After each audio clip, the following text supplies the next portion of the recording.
everybody, greetings from the dank basement. I am Paul, your wicked Uncle Squinty. Good morning to you.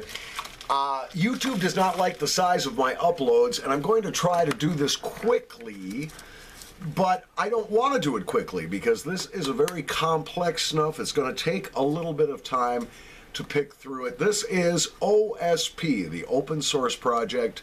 This is batch number 1. This is Chris in a Pinch's very first attempt, very first snuff release. This is made with an awful lot of aged burley. It's got some Ligero leaf from the Dominican Republic, and it has some bright Virginia, which is slightly blackened, and then he ferments the hell out of it. And once he's got that nice fermented, saucy, juicy bunch of tobacco, he tops it with some Guinness Stout, then presses it between screens of freshly crushed cedar. That's going to give you some real interesting notes. When it's dry and almost ready to go, he adds a little bit of cedar oil and a little bit of very, very nice menthol.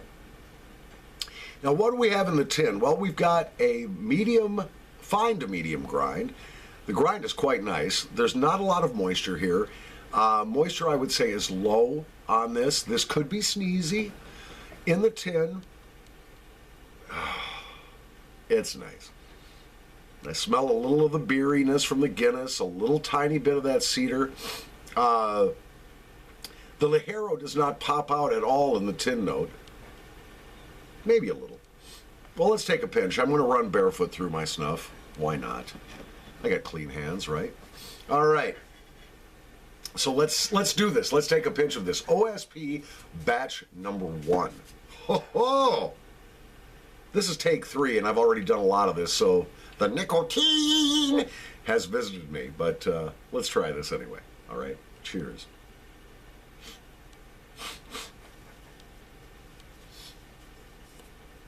Oh yeah, the menthol hits right away. Yeah, right away. Kaboom. But it's not a harsh menthol. It's a very pleasant, cool, very nice menthol.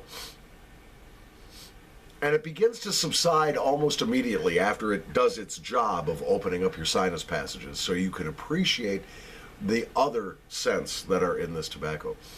Right away, I get a little bit of the cedar and a little bit of that beeriness, that Guinness Stout, the casing on it, or I should say topping. It's quite good. You get a little hint of the Ligero after a couple of minutes, and some of that sweetness from the bright Virginia that is going to be permeating the scent for the rest of the experience. Nicely sweet. The menthol almost completely gone, except as a sensation. And even not much of that. Cedar oil is also helping to open up my sinuses. Nicotine is good.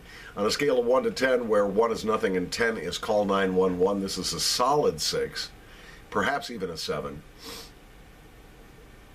Now, I'll say it's a 6. Yeah.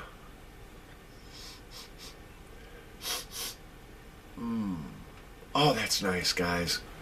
It's really good. The interplay of the 3 different tobaccos, the fermentation, it all works. Now, batches 1, 2, and 3, I understand, all use this aged burley, but they're treated very differently. In batch 1, it's fermented. In batch 2, I believe it's toasted. So he handles the burley, which is your source of nicotine, basically. And he's using lamina. Lamina is everything on the leaf that isn't stem or vein. So he's using the lamina of that very, very good burley. And I suspect of the Ligero and the bright Virginia as well. This is nice, guys. On the Squinty scale, where 1 is barf and 5 is, oh boy, it's really good. This is a 5, guys. 5, 5, 5 all day long. I don't know if I was on camera. I can never tell, guys. But the important thing is that you hear the sound of my words of wisdom and contact ospsnuff@gmail.com. You're going to want to get some of this. You really are. For a first attempt, that not even withstanding, I'll put this up head-to-head with Rosinski, and I think this is every bit as good as the Rosinski products I've tried. So for a small artisan, Chris is definitely on the right track here. 5 out of 5, guys. Will it be an all-day snuff? No, because I'm not a huge fan of menthol. But I can see myself doing a lot of this despite the menthol. And it's something you definitely need to try if you can get your hands on some. Not cheap. By the time you include shipping and everything, it works out to about 11 bucks a tin. But it's a good value. You get quite a lot, quite a large measure with your $11 purchase. So yeah, by the time you add the shipping, it's like 9 bucks a tin, and then you add the shipping and it adds another couple bucks a tin. 7 bucks, I think, is what he charged me for priority mailing, and it got to me very fast. So please contact Chris, ospsnuff@gmail.com. You're going to want to get some of this. 5 out of 5, Nicotine's a 6. One mild warning about this, and it doesn't change its rating, but there's one small caveat I've got for you, and that is that it does produce copious snot. This is a real juicer, and you're going to want to have your hanky handy, and along with that comes some pretty profuse backdrip.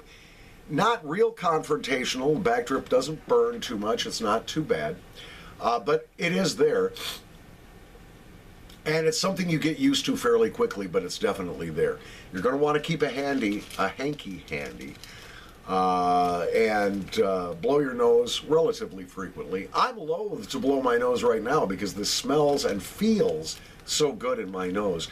Chris, my hat's off to you, my friend. This is good stuff. It really is. Batch number 1 from the open source project, Snuff Project, ospsnuff@gmail.com. Do get yourself some. You're going to really enjoy it, and I'm very much looking forward to reviewing batches 2 and 3, which I've got sitting right here this week here on the Paul Shalbetter YouTube channel. I am your wicked Uncle Squinty, Miss Jackson, if you're nasty. Thanks for watching.